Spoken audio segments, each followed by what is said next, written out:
Dr. Douglas Winnail.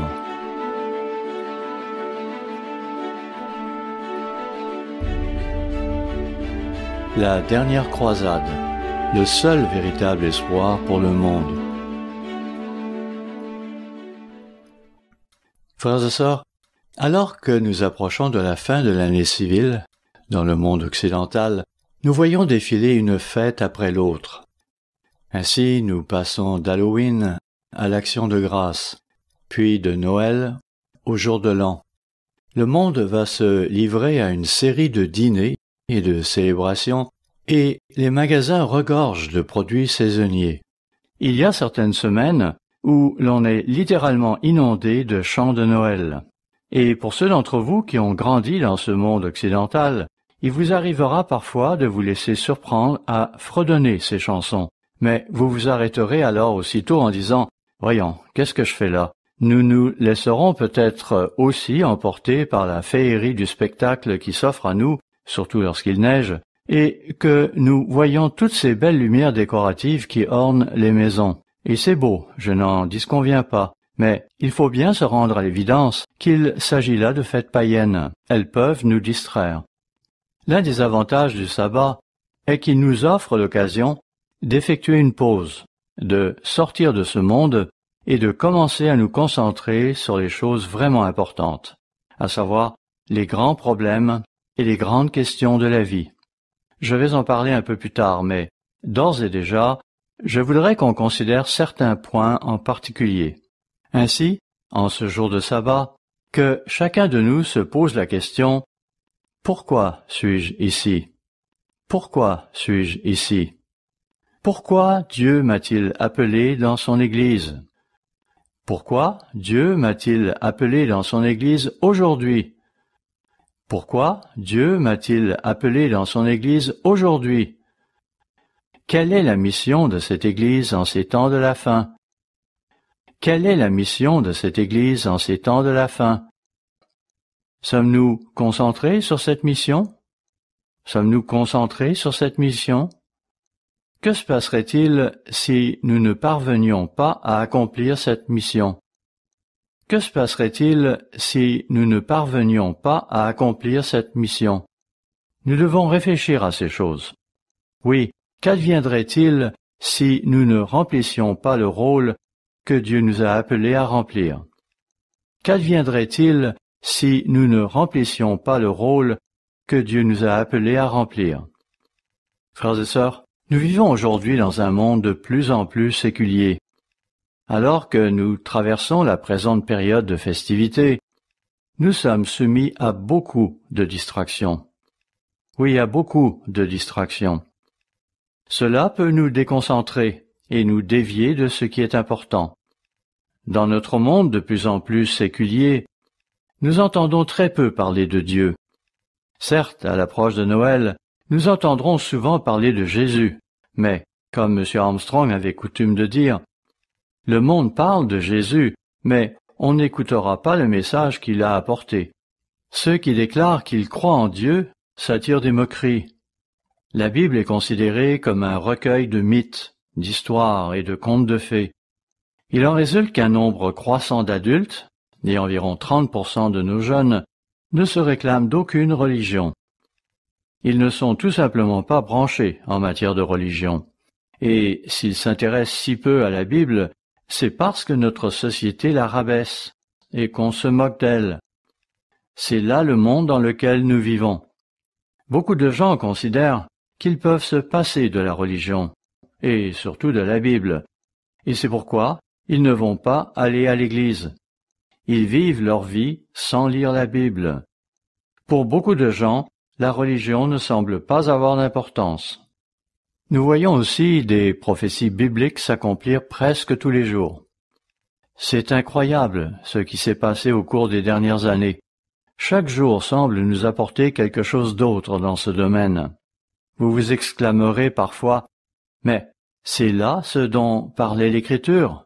Nous nous demandions depuis des années comment ces choses allaient s'accomplir. » Vous savez, avant de mourir, Dr. Meredith avait mentionné « Je vois plus de choses se produire aujourd'hui que nous n'en avons observé pendant les 40 ou 50 dernières années. » Oui, nous qui sommes dans l'Église, nous voyons ces choses se produire, et nous pouvons les relier aux Écritures, mais le monde ne discerne pas ces choses. En conséquence, la plupart des gens n'ont aucune idée de la signification prophétique de ce qui se passe aujourd'hui et de ce qui semble se profiler à l'horizon. Vous savez, aujourd'hui les gens voient bien que la situation s'envenime, mais ils ne comprennent pas pourquoi. Oui, les gens voient la situation qui s'envenime, mais ne comprennent pas pourquoi il en est ainsi. Ils ne bénéficient pas de la perspective que Dieu nous donne. Beaucoup de gens sont cyniques à propos de l'avenir, parce qu'ils ne voient pas de réel espoir pour l'avenir. Beaucoup ne fondent pas d'espoir en l'avenir, parce qu'ils ne comprennent pas ce que la Bible révèle sur l'avenir. Je pense que la plupart d'entre vous sont ici parce que vous comprenez ce que la Bible révèle à propos de l'avenir, et que vous voulez faire partie de cet avenir. Vous savez, comme M. Armstrong avait l'habitude de le dire au fil des ans, il y a effectivement une dimension manquante dans notre monde actuel. Dieu nous a donné une compréhension de cette dimension, mais le monde ne l'a pas. C'est pourquoi le monde d'aujourd'hui manque d'espoir. Il y a un autre fait intéressant qui s'observe dans notre monde actuel, en Amérique comme dans le reste du monde occidental. Le voici. Notre société post-chrétienne a été programmée par les médias et par Hollywood pour qu'elle rejette ou ignore la Bible, de même que Dieu, car ni les médias ni Hollywood ne vont en parler. Pourtant, beaucoup de gens trouvent les histoires et les anecdotes sur la Bible intéressantes et excitantes. Nous vivons assurément dans un monde séculier, et Hollywood le comprend. Notez cependant certains des films qui ont été produits au cours des 40, 50 ou 60 dernières années. Ainsi, dans les années 50, il y a eu ces deux films dans lesquels figurait Charlton Heston, notamment celui qui portait le nom Les 10 Commandements, film qui a attiré beaucoup de monde et suscité beaucoup d'intérêt. Il y était question de Moïse et de ses plaies qui se sont abattues sur l'Égypte, et Hollywood a eu beaucoup de plaisir à recréer ces fléaux, ce passage à travers la mer Rouge, ainsi que la remise des 10 commandements. Quant au film Ben-Hur, il raconte l'histoire d'un jeune juif, Judas Ben-Hur, ainsi que de ce jeune Romain qui, en grandissant, avait choisi le métier de soldat. Dans leur jeunesse, ils avaient été amis, puis le sort les avait séparés, et on les retrouve finalement engagés dans une course de chars qui s'avère mortelle pour l'un d'eux. Pour ce qui est de Judas Ben-Hur, il se trouvait être à Jérusalem à l'époque où Jésus y fut jugé et crucifié. Bon, n'oublions pas que ceci est une production de Hollywood. Dans une des scènes du film, on voit Ben-Hur debout, en train de regarder Jésus qui passait en portant une croix. Puis Jésus trébuche. Un homme est alors choisi dans la foule pour porter sa croix. Et, dans le film, c'est bien sûr Judas Ben-Hur. Ce fut un film à grand succès, ce qui n'est pas surprenant, car il s'agissait de Jésus-Christ, un personnage historique. Plus récemment, il y eut cet autre film, La Passion du Christ de Mel Gibson, qui traitait de la vie et de la mort de Jésus-Christ. Il m'est arrivé d'entendre l'interview de ce jeune homme qui jouait le rôle de Jésus dans le film. Il a avoué que cela avait changé sa vie, parce que, durant le tournage, pendant qu'on flagellait son corps avec des lanières de cuir auxquelles on avait incorporé des morceaux de métal, une de ces lanières avait manqué la planche qu'il portait dans le dos pour le protéger, ce qui était bien sûr caché à la caméra. Une de ces lanières, donc, avait réussi à l'atteindre. Le mal qu'il ressentit alors lui fit comprendre tout ce que Jésus-Christ avait accepté de souffrir pour nous. Dans un autre film, cette fois à propos de Noé, Hollywood a cependant pris de très sérieuses libertés par rapport aux Écritures. Ce film n'a rien de commun avec la réalité. Il y a eu aussi ce film d'Indiana Jones, La Dernière Croisade, qui a également été très populaire et rapporté beaucoup d'argent. C'était une fiction, certes, mais une fiction qui s'appuyait sur quelques idées tirées de la Bible. C'était un film d'action basé sur deux archéologues, un père et un fils, lesquels se lançaient dans une aventure passionnante à travers le monde. Le père était interprété par Sean Connery, un agent 007, et Harrison Ford jouait le rôle du fils, celui-là même qui avait interprété Han Solo dans la série Star Wars. C'était un film très excitant. Indiana Jones était ce jeune professeur d'université qui séduisait toutes les filles de sa classe. En fait, dans l'une des scènes du film, alors qu'Indiana Jones projette les regards sur l'une d'elles, la voici qui se met alors à cligner des yeux très lentement. Et sur ses paupières, on pouvait lire « Je t'aime ». Ce sont là des choses qui ont diverti des millions de personnes. Oui, elles ont diverti des millions de personnes. Mais le thème principal du film tournait autour d'Indiana Jones et de son père, un duo qui s'était engagé dans une course effrénée contre les nazis pour trouver le Saint Graal, cette coupe qui aurait été utilisée par Jésus-Christ à l'occasion de son dernier repas avec les apôtres, et si vous buviez de son contenu, cela vous procurait la vie éternelle. Ce sont là des idées et des légendes construites autour de la Bible. N'empêche que des millions de personnes se sont passionnées pour de telles histoires. Ce dont beaucoup de gens ne se rendent pas compte, et c'est le thème que je veux aborder dans ce sermon, c'est que la Bible parle elle aussi d'une dernière croisade. Oui, elle parle de cette dernière croisade à laquelle vous et moi avons été appelés à participer. Et il y a des parallèles très intéressants entre ce film d'Indiana Jones et le récit biblique de cette dernière croisade. Cependant, la dernière croisade, dont parle la Bible, n'a pas pour but de divertir. Non, elle n'a pas pour but de divertir. Celle-ci concerne plutôt une réalité à venir à laquelle vous et moi avons été appelés à prendre part. Et cette réalité future, cette dernière croisade, va avoir un impact sur le monde entier.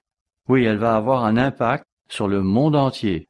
Ainsi, ce que j'aimerais faire dans le sermon d'aujourd'hui, c'est examiner ce que la Bible dit à propos de la dernière croisade et pourquoi celle-ci est importante pour Dieu et importante pour le monde. Mon intention est de me concentrer sur notre besoin de comprendre notre rôle dans cette dernière croisade. Oui, nous avons besoin de comprendre notre rôle dans cette dernière croisade, car si nous ne remplissons pas notre rôle, nous pourrions perdre notre récompense. Notre étude n'aura donc rien à voir avec un film de divertissement. Nous allons aujourd'hui aborder un sujet très sérieux, un thème sur lequel nous devrions concentrer toute notre attention pendant ce sabbat, y réfléchir et méditer à son sujet. Pourquoi êtes-vous ici? Pourquoi Dieu vous a-t-il appelé à faire partie de son Église en ces temps de la fin? Est-ce que nous nous concentrons sur ce thème? Nous ne voudrons pas nous laisser envahir par l'ambiance des fêtes de ce monde pour qu'elle nous dévie de notre course et nous fasse perdre notre concentration. J'ai intitulé ce sermon « La dernière croisade », le seul véritable espoir pour le monde. Je répète, la dernière croisade, le seul véritable espoir pour le monde, tant il est vrai que nous vivons dans un monde qui n'a pas beaucoup d'espoir pour l'avenir. Parlons un peu de ce qu'est une croisade, car nous entendons souvent parler de ce terme, mais qu'est-ce qu'il signifie? Qu'étaient ces croisades d'antan? Vous savez, l'histoire n'est pas l'une des matières principales que les jeunes d'aujourd'hui étudient à l'école, mais c'est néanmoins quelque chose dont nous devrions être conscients. Une croisade est une campagne visant à promouvoir un changement social, politique ou religieux. C'est une guerre que l'on mène afin de promouvoir un changement dans le monde, le but étant de rendre le monde meilleur, du moins selon le point de vue des croisés. Cela dit, pour ceux qui la subiront, c'est une invasion, une conquête destinée à forcer les peuples visés à faire la volonté des croisés. Au Moyen Âge, les croisades étaient des guerres de religion menées par des chrétiens européens sous l'égide de l'Église catholique. Celles-ci se sont étendues sur une période d'environ 200 ans, durant les années 1200 et 1300 de notre ère. L'idée était de libérer Jérusalem, de reprendre Jérusalem aux musulmans qui s'en étaient emparés, et de reconquérir les terres que ceux-ci avaient conquises environ 600 ans auparavant. C'était là le point de vue des croisés. Les musulmans, quant à eux, accusaient les croisés d'être des envahisseurs. Les croisades correspondaient donc à des pèlerinages menés par des chevaliers, avec des armures, des épées, des boucliers, des chevaux et des lances. On estime qu'environ 2 millions d'Européens sont morts pendant les croisades, ainsi qu'environ 1 million de musulmans. Le mot croisade vient du mot espagnol cruzado, qui fait référence à une croix. Et, de fait, beaucoup de croisés arboraient une grande croix rouge sur leur bouclier ou leur tunique.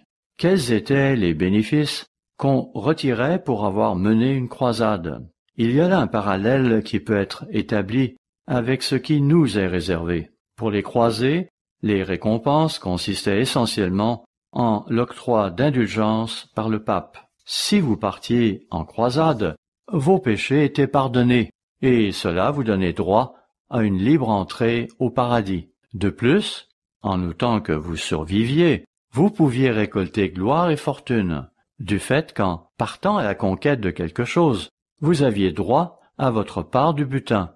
Il est vrai qu'en ce qui concerne l'Église catholique, il y avait aussi ces croisades contre les hérétiques, les albigeois, les cathares et les vaudois, des gens qui reniaient les doctrines de l'Église catholique romaine et contre lesquels les papes ont lancé plusieurs croisades dans le but de les éliminer. Une croisade est donc une campagne, une bataille qui vise ni plus ni moins à changer le monde afin de le forcer à faire votre volonté. C'est le but que poursuivaient les croisés. Mais comment cette notion de croisade s'applique-t-elle à nous, les membres de l'Église de Dieu aujourd'hui? Je le répète, comment cette notion de croisade s'applique-t-elle à nous, les membres de l'Église de Dieu aujourd'hui? Eh bien, tout comme les croisés, qui avaient une mission à accomplir et qui s'attendaient à une récompense en bout de ligne, il en est de même pour nous, les membres de l'Église de Dieu en ces temps de la fin. Dieu nous a donné une mission et il nous promet une récompense. Du moins, si nous persévérons jusqu'à la fin et achevons cette mission. Voilà pourquoi nous devons rester concentrés sur cette mission et la mener à terme, sinon nous pourrions risquer de perdre notre récompense. Alors pensez-y, quelle est la mission de l'Église de Dieu? Il est intéressant d'écouter les prédicateurs protestants parler de l'objectif de l'Église. Pour certains, l'Église est en quelque sorte un hôpital spirituel qui doit prendre soin des personnes spirituellement malades. Pour d'autres, son rôle est de nourrir les pauvres, ouvrir des soupes populaires, des choses de ce genre. D'autres encore considèrent que l'Église est là pour sauver le monde, à moins qu'elle ne lance un appel pour une croisade. On pourrait citer bien des écritures. La plupart vous sont familières, et c'est pourquoi je ne les citerai pas toutes. Mais dans Matthieu chapitre 4, au verset 19, il est question de Jésus qui appelle des disciples pour leur dire « Suivez-moi et je vous ferai pécheurs d'hommes. Je vais vous envoyer auprès des gens avec un message. Ce sera votre mission, c'est le but de votre appel. » Ainsi, Jésus a appelé ses disciples pour en faire des pécheurs d'hommes. Cela dit, lorsque nous écrivons des articles, lorsque nous produisons des émissions télévisées, c'est aussi dans le but de rejoindre des gens avec nos messages. Je me souviens de ce jour où, il y a longtemps, je devais donner une conférence publique dans une université. J'avais alors demandé conseil à Dr. He pour savoir comment procéder.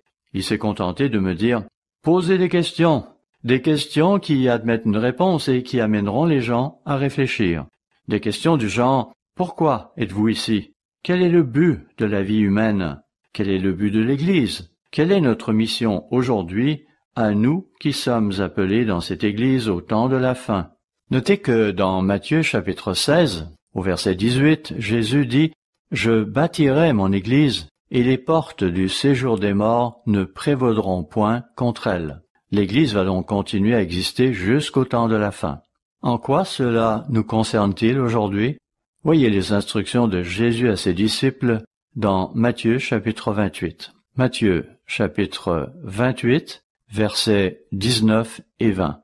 Allez, faites de toutes les nations des disciples, les baptisant au nom du Père, du Fils et du Saint-Esprit, et enseignez-leur à observer tout ce que je vous ai prescrit. Et voici, je suis avec vous tous les jours jusqu'à la fin du monde. Ainsi, parlant de ceux qui sont appelés et qui commencent à suivre la voie de Dieu, il leur dit de faire des disciples de toutes les nations. Oui, faites d'eux des disciples. Enseignez-leur à vivre selon ma voie. C'est pour cela que je vous ai appelé. Pendant que vous accomplirez votre mission et que vous mènerez votre croisade, je serai avec vous. Je vous ouvrirai les portes et j'en fermerai. Je vous guiderai, je vous conduirai, en autant que vous soyez réceptifs à mes instructions. Et vous savez, telle est aussi notre mission. Effectivement, ce sont là les instructions que nous trouvons à la fin de chaque évangile. Par exemple, dans Marc chapitre 16, au verset 15, nous lisons, Marc chapitre 16, verset 15, « Allez par tout le monde et prêchez la bonne nouvelle à toute la création. » Ainsi, il ne suffit pas de rester assis dans nos maisons à écouter la radio ou la télévision. Il nous faut être concentrés sur une mission. Cela dit, nous n'avons bien sûr pas tous la tâche d'écrire des articles, à faire ceci ou cela, mais nos prières peuvent grandement appuyer tout ce qui se fait aujourd'hui. En autant que nous faisons chacun la part qui nous est assignée, nous suivons les instructions de Jésus dans Marc chapitre 16. Voyons aussi Actes chapitre 17, verset 6. Actes chapitre 17, verset 6 mentionne à propos des disciples qui poursuivaient cette même mission, cette croisade, qu'ils avaient mis le monde sans dessus. C'est aussi la mission que nous avons actuellement. Redresser le monde en expliquant un message que le monde ne comprend pas et, bien souvent, ne veut même pas entendre. Voilà donc quelle est notre mission, notre feuille de route. Dressons la liste des étapes à suivre pour l'accomplir. Premièrement, il nous faut aller dans le monde entier pour prêcher l'Évangile.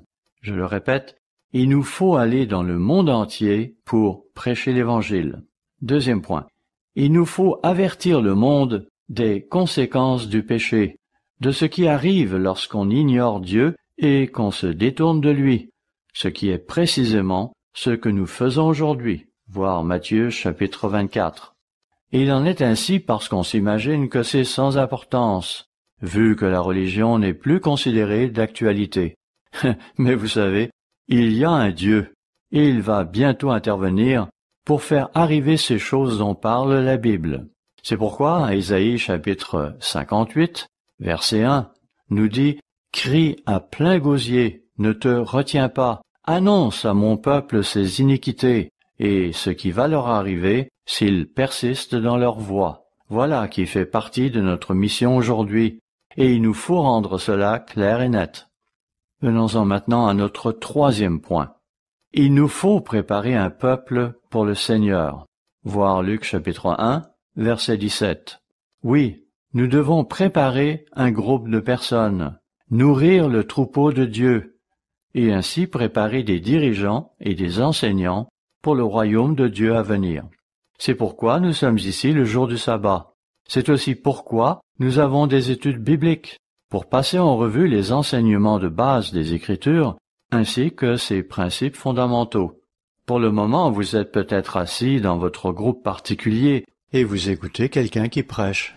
Mais savez-vous, un jour, ce sera votre tour de prêcher. Serez-vous prêts alors?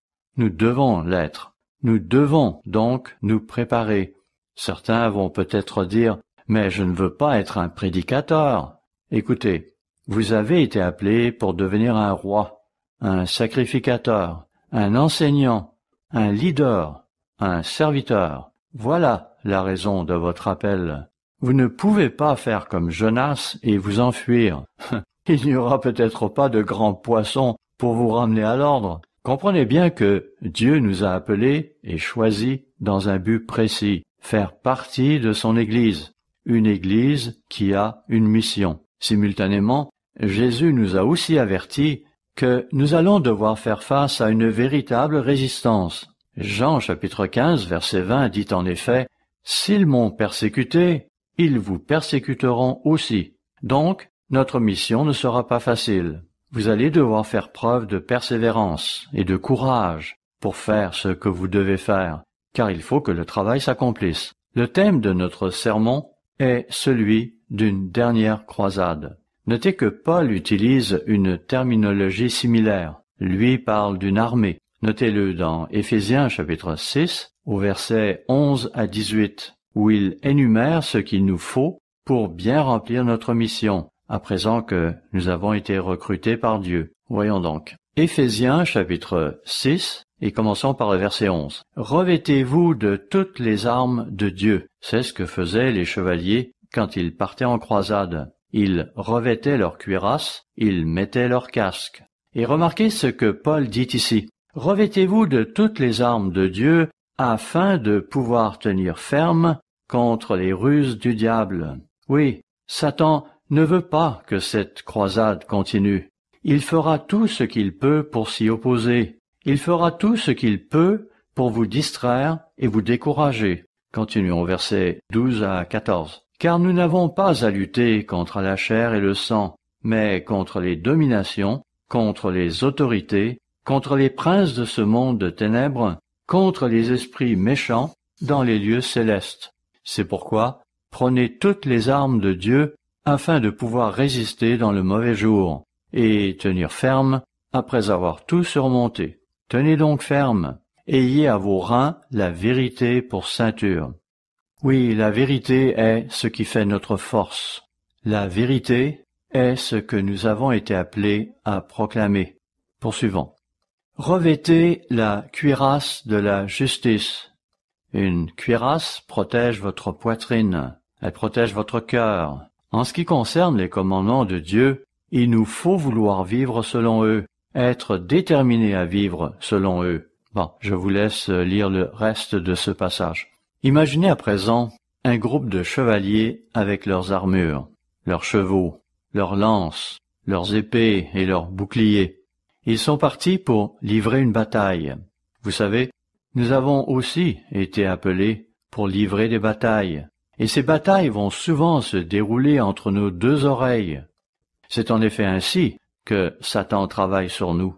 Il essaiera d'éparpiller nos esprits dans différentes directions, de nous décourager par des épreuves et des tribulations. C'est pourquoi Paul dit de revêtir toute l'armure de Dieu, comme des croisés, car nous avons des batailles à mener contre le diable et ses forces. Nous allons diffuser nos émissions sur certaines chaînes de télévision, et certains responsables, après avoir reçu les complaintes provenant de quelques téléspectateurs, vont alors juger préférable de nous couper pour ne plus s'attirer de telles critiques. Nous serons donc confrontés à de l'opposition et devrons trouver comment faire ces choses de la manière la plus efficace possible. La mission de l'Église de Dieu et le but de notre croisade consiste à proclamer la venue du royaume de Dieu. Comme vous pouvez vous l'imaginer, cela représente un réel défi dans un monde gouverné par Satan. Ça ne sera pas facile. Nous allons devoir faire preuve d'ingéniosité et d'une certaine dose de ténacité. Nous avons un travail à faire, une croisade à mener et une bataille à livrer. Nous avons une mission à accomplir. Mais quel est le message qu'il nous faut proclamer? Qu'a prêché Jésus-Christ? Si nous revenons en arrière, à l'époque où l'Église se désagrégeait, et je veux parler ici de l'Église universelle, il y avait alors eu un grand débat à propos de ce que devait être au juste l'Évangile. Je me souviens d'en avoir parlé avec une personne qui avait étudié au collège avec moi. Nous étions au Texas à l'époque, et je lui avais demandé, « D'après toi, c'est quoi l'Évangile ?» Il m'a répondu, « Eh bien, cela concerne la vie, la mort et la résurrection de Jésus-Christ. » Sa réponse m'a quelque peu surpris. Il est vrai qu'il y a ce passage dans 1 Corinthiens chapitre 15 qui semble conduire à une telle conclusion. Mais n'y est-il pas en premier lieu question de résurrection? Cependant, que dit Marc au chapitre 1 à propos du but dans lequel Jésus-Christ est venu sur terre? Quel était le message qu'il est venu prêcher? N'oublions pas qu'à la fin de Matthieu chapitre 28, Jésus nous commande d'observer tout ce qu'il nous a prescrit. Or, dans Marc chapitre 1, au versets 14 et 15, il est clairement énoncé pourquoi Jésus est venu sur terre. Voyons-le. Marc chapitre 1, versets 14 et 15. Après que Jean eut été livré, Jésus alla dans la Galilée, prêchant l'évangile de Dieu. Il disait, « Le temps est accompli et le royaume de Dieu est proche. Repentez-vous et croyez à la bonne nouvelle. » Il venait à eux en tant que représentants de ce royaume, les enjoignant de se repentir, de changer leur façon de vivre. Souvent les gens se feront dire « Ah, récitez simplement une petite prière et dites à Jésus que vous l'aimez. C'est tout ce qu'il y a à faire. Cela vous donnera accès au paradis. » Jésus, quant à lui, nous dit « Repentez-vous, changez votre façon de vivre, commencez à observer le sabbat, commencez à observer les jours saints, commencez à prendre une nouvelle direction. Vous ne pouvez plus observer le dimanche, vous ne pouvez plus observer Noël. Vous devez apporter des changements à votre vie. C'est cela, se repentir. Il faut changer. Notre pays donne l'impression de sombrer aujourd'hui, et c'est ce qui va se produire à moins que nous ne nous repentissions, à moins que nous réalisions que nos voies ne mènent nulle part. Tous, jeunes ou vieux, nous sommes sujets à des tentations. On se dira « Oh, quel mal y a-t-il à participer à ceci ou cela ?» Et puis, pourquoi ne pas me réjouir un peu avec ces gens qui ont du bon temps à cette époque de l'année? Eh bien non, il nous faut sortir de ce monde, nous en séparer, si nous voulons un jour lui enseigner un mode de vie différent. Nous devons accepter de le faire, car sinon, pourquoi sommes-nous ici? À cela, certains répondront « Parce que mes amis sont ici. » Écoutez, si vos amis décidaient d'aller ailleurs, les suivrez-vous là aussi aveuglément? Nous ne devons pas nous éparpiller. Il nous faut laisser le monde derrière nous. Mettons-nous plutôt à partager avec le monde la vérité de Dieu, ce que l'avenir nous apportera. Quand on comprend ce que l'avenir nous réserve, cela doit nous remplir d'espoir. Évidemment, si vous contemplez le monde tel qu'il est actuellement, il y a peu de raisons d'être positif. C'est parce que nous poursuivons la mauvaise route. C'est pourquoi, en venant, Jésus est venu prêcher l'évangile du royaume de Dieu. Par ailleurs, de quoi Jésus parlait-il avec ses disciples après sa crucifixion et sa résurrection? Voyons à ce propos Actes chapitre 1, verset 3, où Luc donne ce témoignage à une autre personne. Actes chapitre 1, verset 3. Après qu'il eut souffert, il leur apparut vivant et leur en donna plusieurs preuves, se montrant à eux pendant 40 jours et parlant des choses qui concernent le royaume de Dieu. Voilà de quoi Jésus parlait avec ses disciples après la résurrection, des choses concernant le royaume de Dieu. Verset 6. Alors les apôtres réunis lui demandèrent, « Seigneur, est-ce en ce temps que tu rétabliras le royaume d'Israël ?» À nouveau, ils étaient concentrés sur la venue du royaume de Dieu. L'Évangile concerne la venue du royaume de Dieu. Les disciples voulaient savoir si Christ allait rétablir le royaume de Dieu dès maintenant, à leur époque. Dans Matthieu chapitre 19, au verset 28 et 29, Jésus parle à ses disciples juste avant sa mort et leur dit, Matthieu 19, versets 28 et 29, « Je vous le dis en vérité, quand le Fils de l'homme, au renouvellement de toutes choses, sera assis sur le trône de sa gloire, vous qui m'avez suivi, vous serez de même assis sur 12 trônes, et vous jugerez les 12 tribus d'Israël. Voilà quelle sera votre récompense. Voilà pourquoi je vous ai appelé. C'est pour cela que je vous prépare.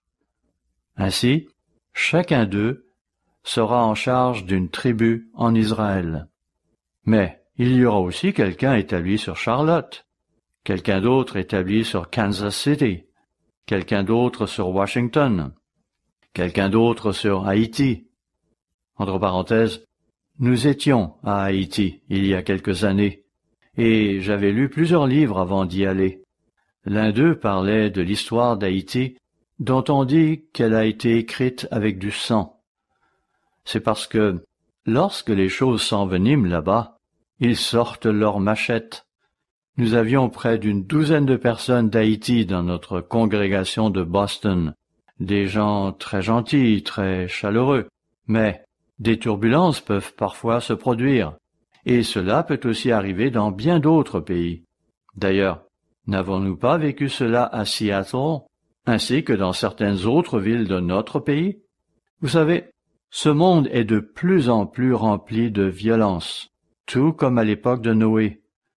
C'est ce à quoi nous devons nous attendre, alors que les nations commencent à s'effondrer. Certes, les disciples étaient encore charnels à cette époque-là, mais ils avaient hâte de s'asseoir sur des trônes et de juger les 12 tribus d'Israël. De plus, ils avaient entendu Jésus qui leur annonçait qu'ils allaient aussi hériter de la vie éternelle. Je vous avouerai franchement que, lorsque j'étais adolescent, la vie éternelle ne m'intéressait pas. Je voulais simplement vivre et expérimenter la vie. Mais, en vieillissant, quand on se regarde dans le miroir, on ne reconnaît pas toujours celui qui nous fait face. Il nous manque peut-être quelques dents ou quelques cheveux. C'est alors que le concept de vie éternelle gagne en intérêt. J'ai participé récemment à une réunion d'anciens élèves et la question que chacun se posait alors était « Vais-je reconnaître tel ou tel copain d'autrefois ou vais-je devoir me résigner à m'informer du nom de celui qui est en face de moi ?» C'est parce que nous changeons en vieillissant. Et j'avoue que je n'ai pas reconnu certains de ceux avec qui j'avais pourtant partagé plusieurs années de ma vie au lycée. À quoi allons-nous ressembler lorsque nous hériterons de la vie éternelle? Peut-être que nous retrouverons la belle apparence que nous avions à une certaine époque, si tel était le cas. Cela va être intéressant, c'est sûr. C'est là l'avenir que les disciples anticipaient avec impatience. Ils n'étaient pas rebutés par l'avenir. Ils s'y préparaient mentalement. Pour eux, cela représentait une époque passionnante. De nos jours, peu de gens ont une perspective aussi euphorique de l'avenir. Quand ils voient ce qu'il se passe, ils veulent disparaître. Ils ne veulent plus vivre dans ce monde. Dans Matthieu chapitre 16, au verset 21 à 23, Jésus informe ses disciples de sa mort prochaine. Pierre s'objecta alors disant « À Dieu ne plaise, Seigneur, cela ne t'arrivera pas. » Mais Jésus, se retournant, répondit « Arrière de moi, Satan !» Il voulait qu'on comprenne qu'il était venu dans un but précis, qu'il avait une mission à accomplir. Mais voyez comment Satan avait essayé de travailler sur Jésus à travers Pierre. Ailleurs, dans Jean chapitre 14, au verset 1 à 3, Jésus avait annoncé à ses disciples, Jean chapitre 14, verset 1 à 3, « Que votre cœur ne se trouble point. Croyez en Dieu et croyez en moi.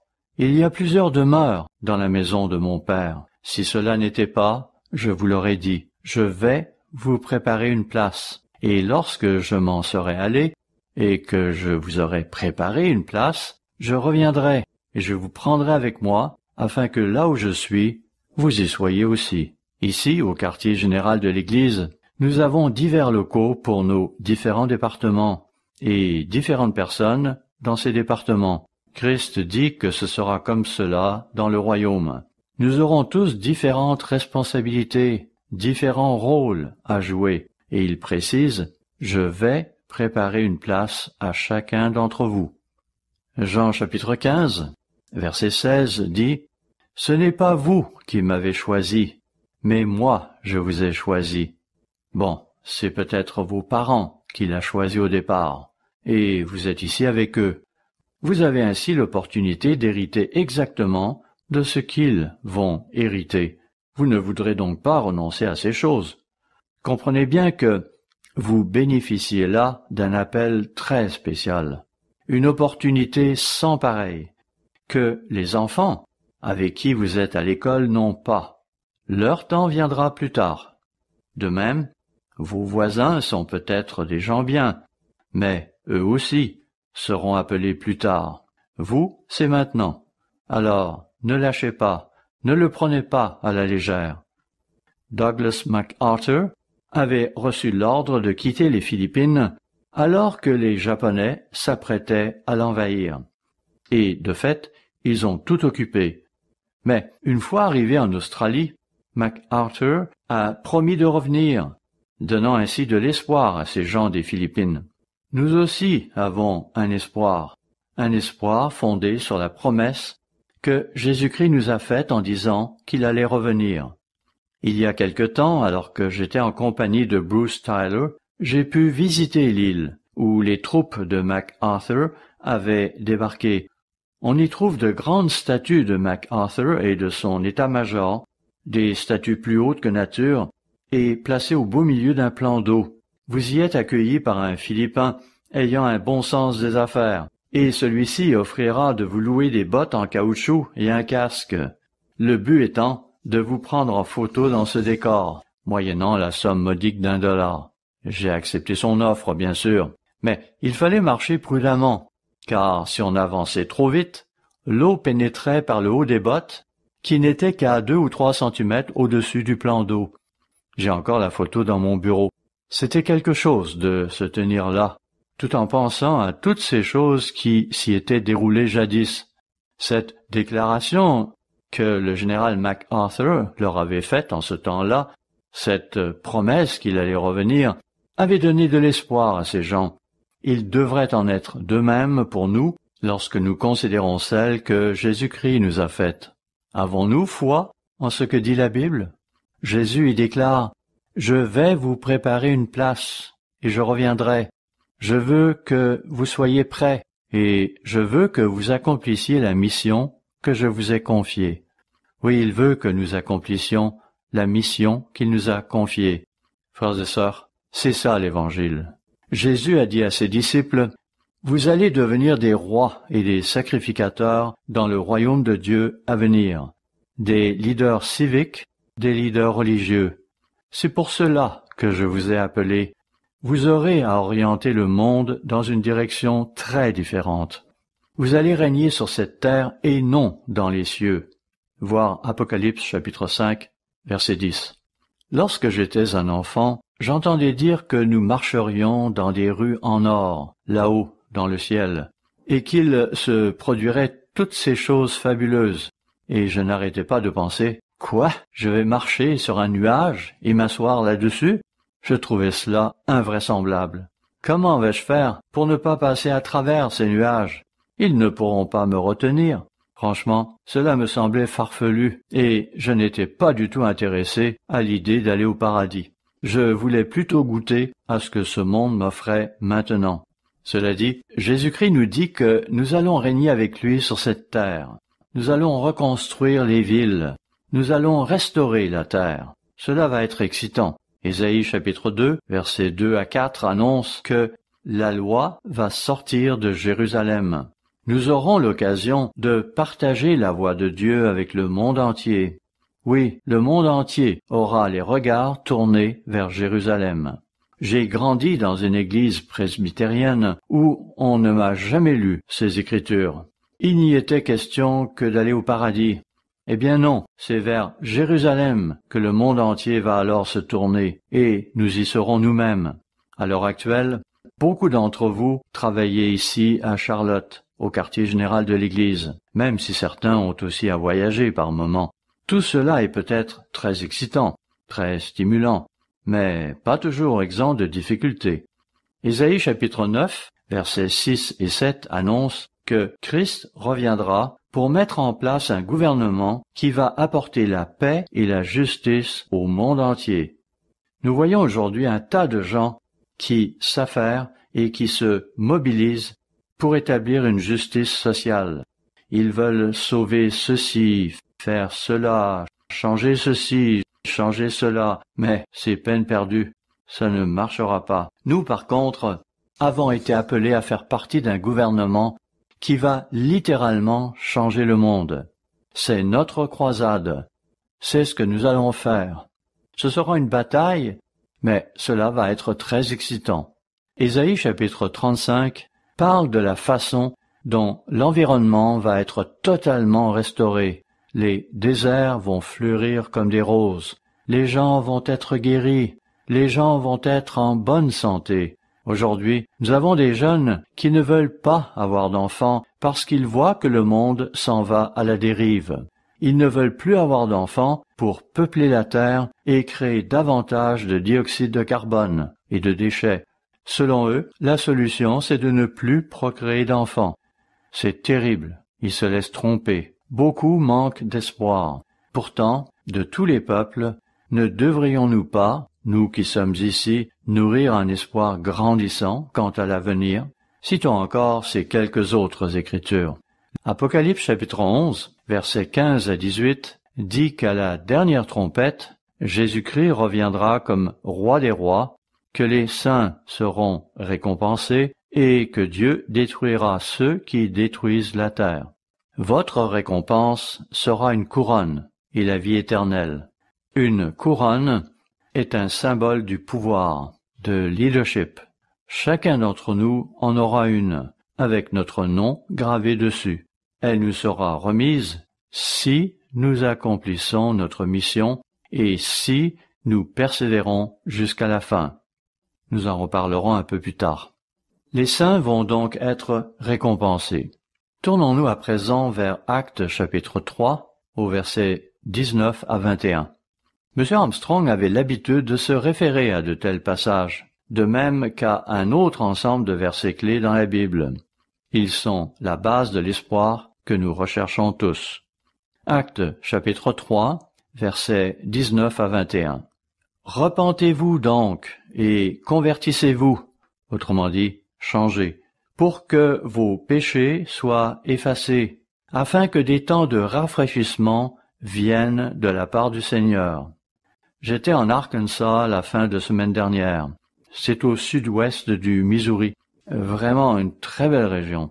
C'était très rafraîchissant d'être loin des villes. Il faisait soleil et il n'y avait pas trop de monde.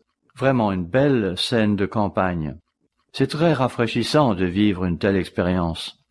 À nouveau, afin que des temps de rafraîchissement viennent de la part du Seigneur et qu'il envoie celui qui vous a été destiné, Jésus-Christ, que le ciel doit recevoir jusqu'au temps du rétablissement de toutes choses. C'est ce que Christ fera à son retour. Tout restaurer, notamment l'environnement. En effet, ce ne sont pas les guerriers sociaux qui vont accomplir cela, pas plus que nos législateurs au Congrès, ou ces manifestations pour l'environnement. Oh, ils peuvent peut-être faire un pas dans la bonne direction en tentant de le faire. Mais cela ne donnera rien, ce ne sera pas suffisant. Christ reviendra donc pour nous apporter ce temps de rétablissement de toutes choses, ce dont Dieu a parlé anciennement par la bouche de ses saints prophètes d'autrefois. Nous parlons ici d'Ésaïe, de Jérémie et d'Ézéchiel. Il n'y a là rien de nouveau. Il nous reviendra de continuer. Mentionnons encore quelques autres versets. Jean chapitre 4, verset 42, dit que Jésus-Christ est le Sauveur du monde. C'est en lui que nous fondons notre espoir pour un avenir meilleur.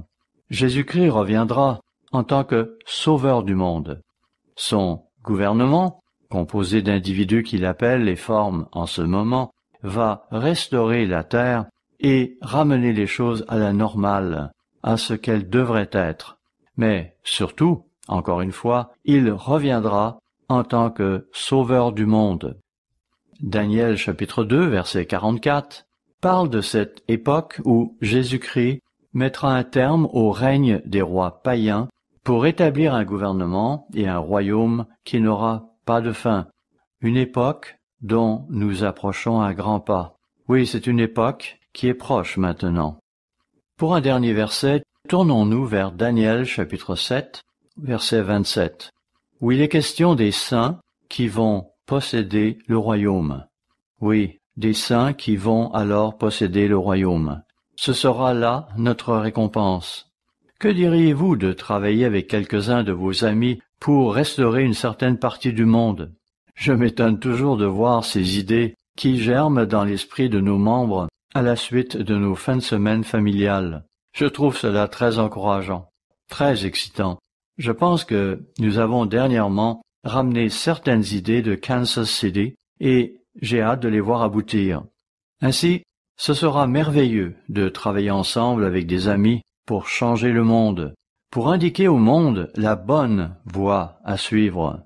Ce sera très gratifiant, très excitant que de pouvoir nous concentrer sur ces choses. Cependant, frères et sœurs, le monde ne partage pas cet espoir. Non, il ne partage pas cet espoir. Les gens capitulent, ils ne veulent pas d'enfants, ne se marient pas, se droguent et tout le reste, parce qu'ils n'ont pas d'espoir en l'avenir. Vous qui êtes ici, j'espère que vous vous enthousiasmez pour l'avenir.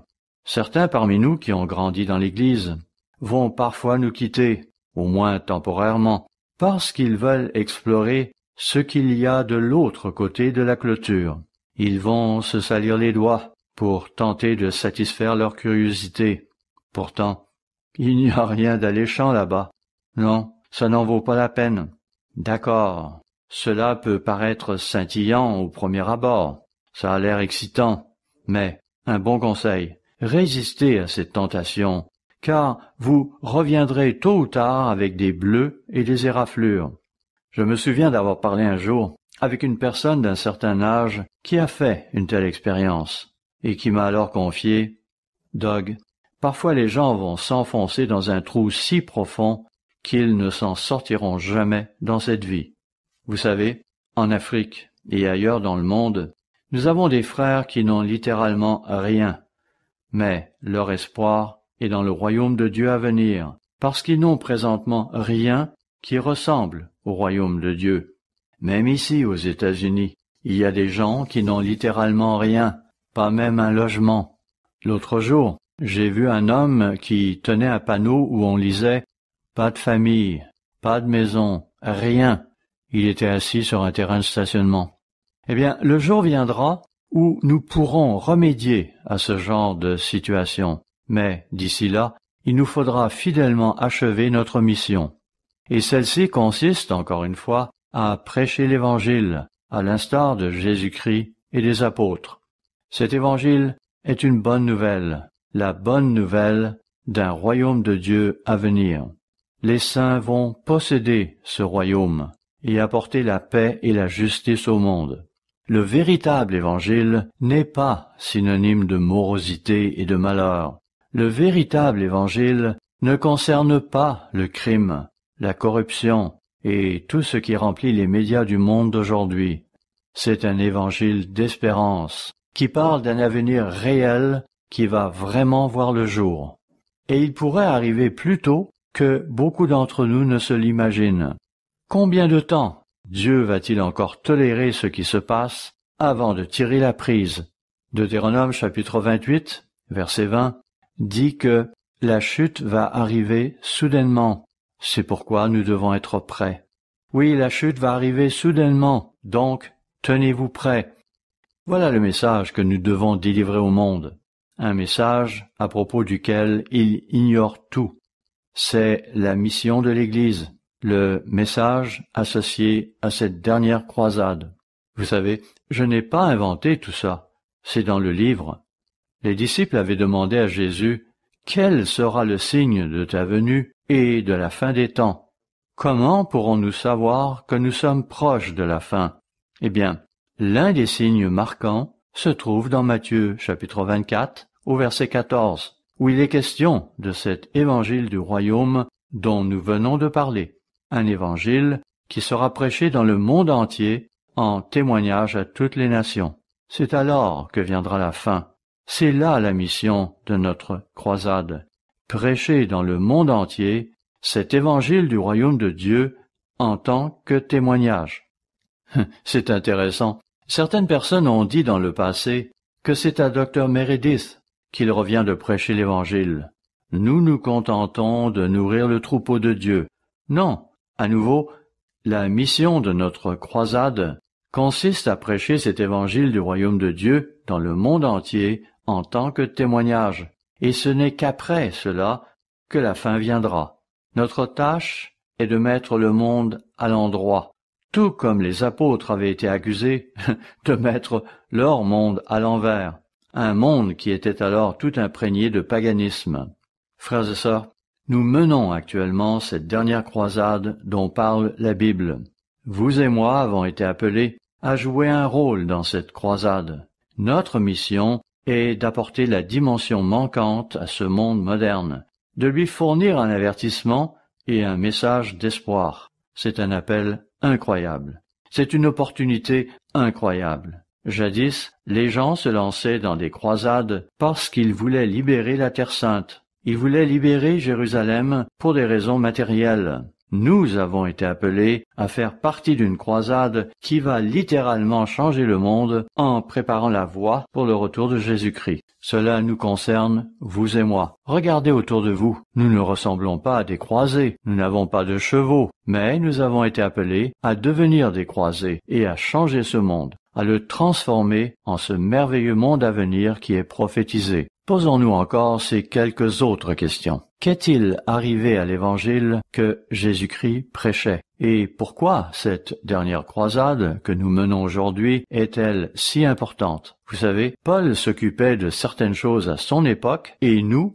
occupons de ces mêmes choses aujourd'hui. 2 Corinthiens, chapitre 11, versets 2 à 4, parle des préoccupations de Paul à son époque. Voyons-le. 2 Corinthiens, chapitre 11, versets 2 à 4. « Car je suis jaloux de vous d'une jalousie de Dieu, parce que je vous ai fiancé à un seul époux, pour vous présenter à Christ comme une vierge pure. Toutefois, de même que le serpent séduisit Ève par sa ruse, je crains que vos pensées ne se corrompent et ne se détournent de la simplicité à l'égard de Christ. Car si quelqu'un vient vous prêcher un autre Jésus que celui que nous avons prêché, ou si vous recevez un autre esprit, arrêtons-nous là. Vous savez, vous pouvez rendre visite à n'importe laquelle de nos congrégations à travers le monde et vous y rencontrerez le même esprit. Inversement, allez dans d'autres églises, qu'elles soient catholiques, protestantes ou autres, l'esprit sera différent. Oh, il se peut qu'il y ait là des gens sympathiques, mais l'esprit y sera différent. Paul parle ensuite d'un évangile différent. Ce qu'il veut dire par là, c'est que dans ces autres églises, on aura ce concept d'aller au ciel. On insistera sur le fait d'aimer Jésus, mais il ne sera pas fait mention de cet évangile à propos du royaume de Dieu à venir, lorsque Dieu va gouverner sur cette terre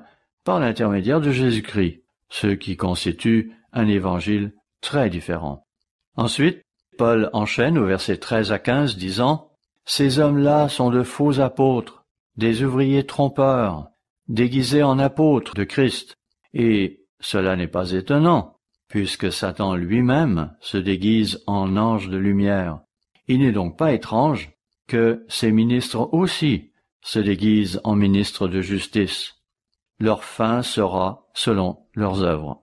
Ainsi, Satan a des ministres. Cependant, la plupart des ministres dans ces autres églises ne le reconnaissent pas, même si, selon moi, la plupart sont probablement sincères.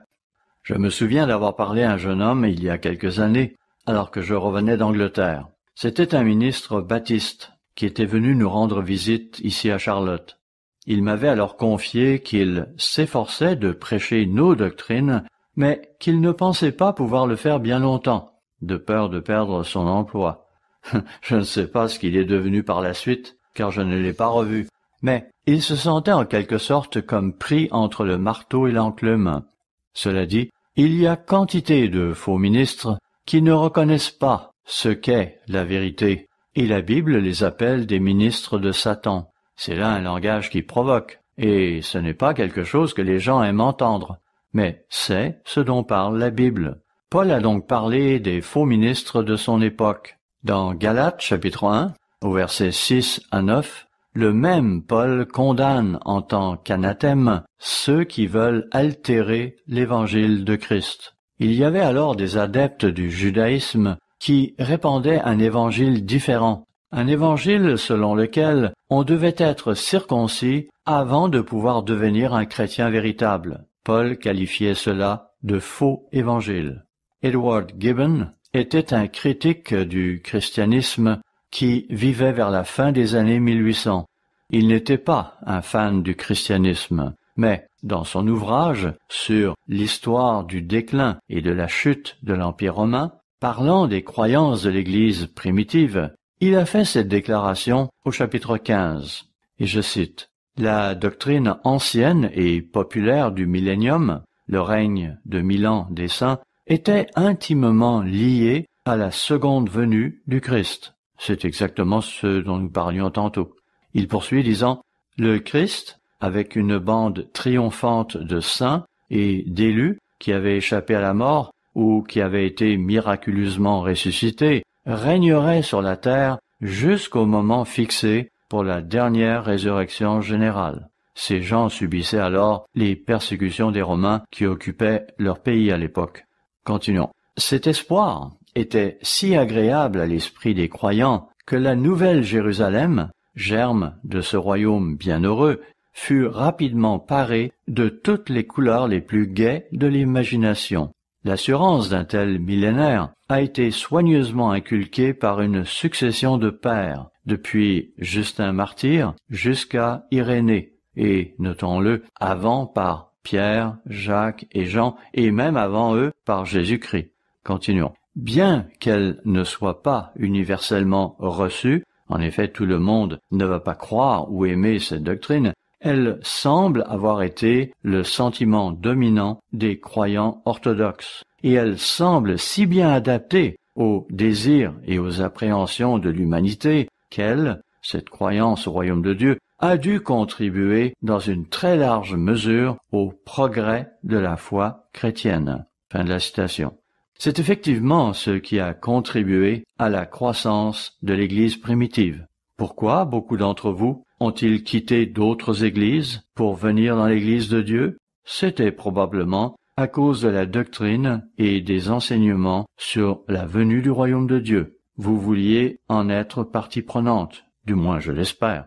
C'est pourquoi je suis ici moi-même. C'était passionnant. C'était quelque chose que je n'avais jamais entendu auparavant. Edward Gibbon poursuit disant « Lorsque l'édifice de l'Église fut presque achevé, le support temporaire, c'est-à-dire l'enseignement sur le royaume de Dieu, fut mis de côté. La doctrine du règne de Christ sur terre fut d'abord traitée comme une profonde allégorie, autrement dit, ce n'est qu'une histoire que nous ne comprenons pas entièrement, puis elle fut considérée par degrés comme une opinion douteuse et inutile, et finalement rejetée comme l'invention absurde de l'hérésie et du fanatisme. C'est cela qui est arrivé à l'évangile du royaume de Dieu. Et c'est pourquoi nous sommes ici aujourd'hui, parce que tout cela a été perdu et qu'il nous a été donné de délivrer un message sur la venue d'un royaume de Dieu, sur des solutions aux problèmes qui se produisent dans le monde. Et vous allez avoir l'occasion de partager ces solutions avec d'autres. Le monde a vraiment besoin d'entendre le véritable évangile, et c'est là le message de notre croisade. Pourquoi le monde ne peut-il pas comprendre la raison pour laquelle notre société connaît tant de problèmes, alors qu'il vous est possible de le comprendre? C'est parce que vous comprenez certaines écritures clés. Ainsi, Apocalypse chapitre 12, verset 9 dit que Satan a séduit le monde entier, notamment les églises de ce monde et les gouvernements de ce monde. Il y a quelque temps, je tombais sur un livre intitulé « 7 hommes qui dirigent le monde depuis la tombe ». Je répète, 7 hommes qui dirigent le monde depuis la tombe. Il y est question de Darwin, de Freud, de Marx, de John Dewey et de quelques autres. Ce sont des personnes qui ont vécu à la fin des années 1800 et au début des années 1900. Et leurs idées ont fait du monde d'aujourd'hui ce qu'il est. Pourquoi nous sommes dans le socialisme? Pourquoi nous ne croyons pas en Dieu? Pourquoi nous ne sommes pas enthousiasmés par la Bible?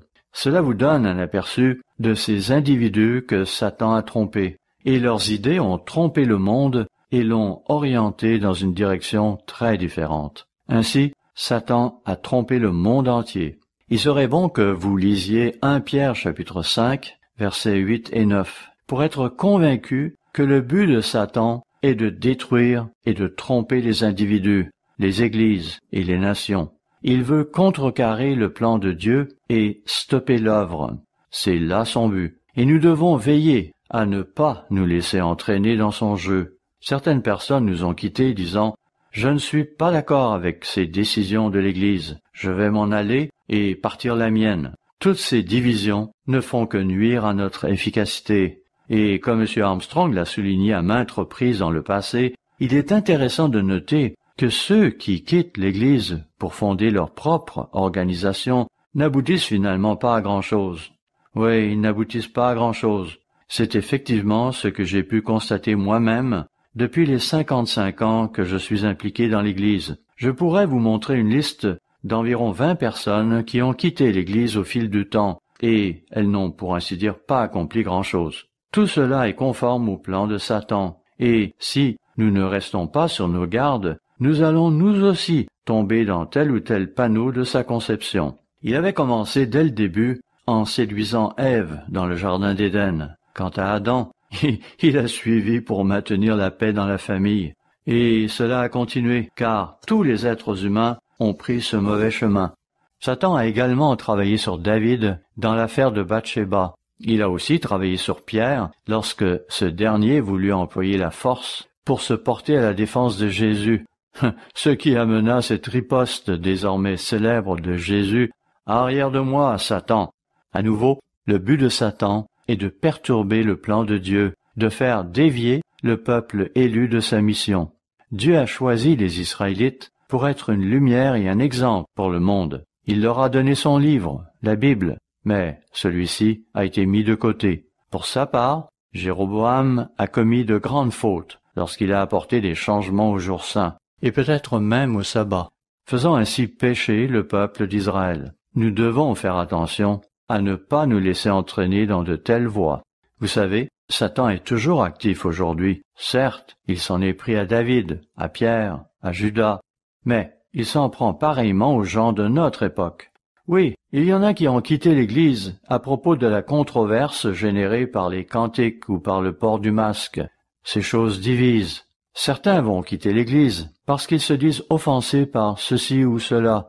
Ne tombez pas dans de tels pièges. Ne vous laissez pas arracher votre couronne par qui que ce soit.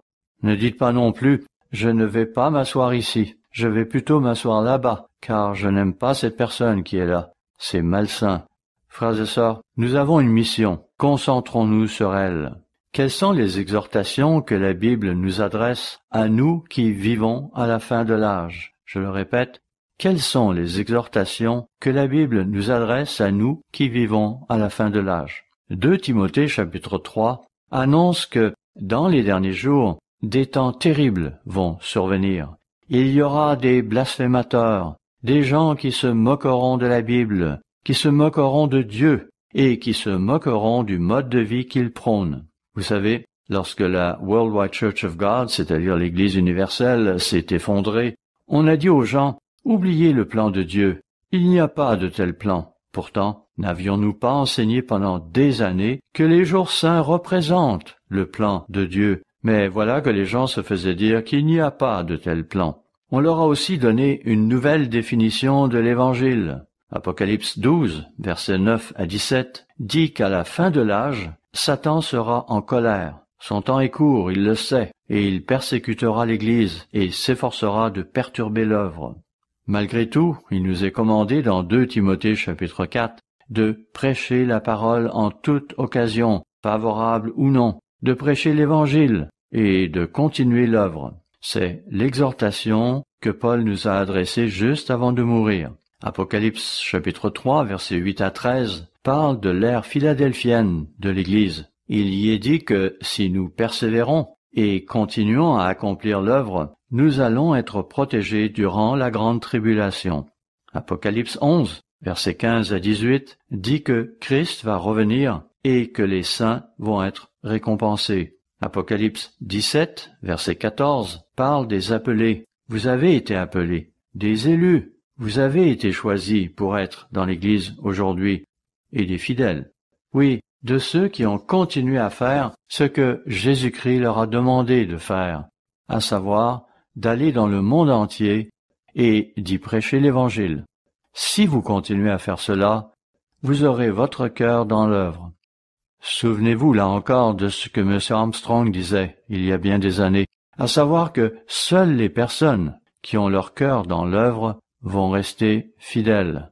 Oui, ce sont les personnes qui ont leur cœur dans l'œuvre qui vont rester fidèles. Alors que devons-nous faire pour terminer la croisade avec succès? Laissez-moi rapidement vous donner 4 points. Premièrement, restez proche de Dieu. Cela va de soi, mais voyons quand même ce qu'en dit Matthieu chapitre 7 au verset 21 à 23.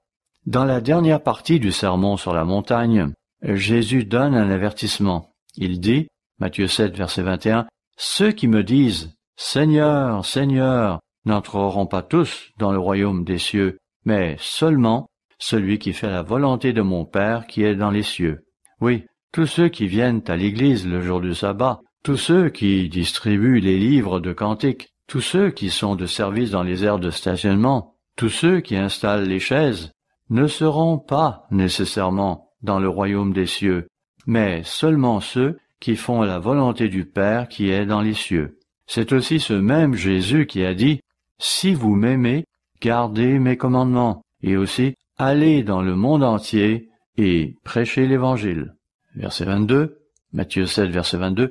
« Plusieurs me diront en ce jour-là, « Seigneur, Seigneur, n'avons-nous pas prophétisé, donné des sermons par ton nom?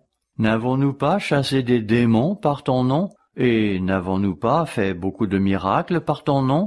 Alors je leur dirai ouvertement, verset 23, « Je ne vous ai jamais connu, retirez-vous de moi, vous qui commettez l'iniquité. » Nous devons donc être proches de Dieu. Prenons le temps de prier chaque jour. David a dit qu'il priait matin, midi et soir. Efforçons-nous de le faire, nous aussi. Prions pour l'œuvre. Prions pour nos émissions télévisées. Prions pour nos cours qui sont donnés en ligne. Prions les uns pour les autres. Ce sont là des choses que nous pouvons tous faire. Étudions notre Bible. Il est si facile de se laisser prendre au piège par toutes ces nouvelles qui sont diffusées dans les médias, et vous pourriez passer toute la journée sur l'ordinateur à vous renseigner sur ceci et cela et d'autres choses. Gardez plutôt le nez dans la Bible, afin de pouvoir vous préparer à montrer aux gens une meilleure façon de vivre. Tout cela vous fera rester proche de Dieu. Deuxième point, restez concentré sur votre mission. Priez à ce sujet. Priez pour les conférences publiques du monde de demain, pour que les gens soient motivés à vouloir faire quelque chose, à vouloir agir suite à ce qu'ils entendent. Donc, restons concentrés sur notre mission. Troisième point. Accomplissez la part qui vous est attribuée dans l'œuvre.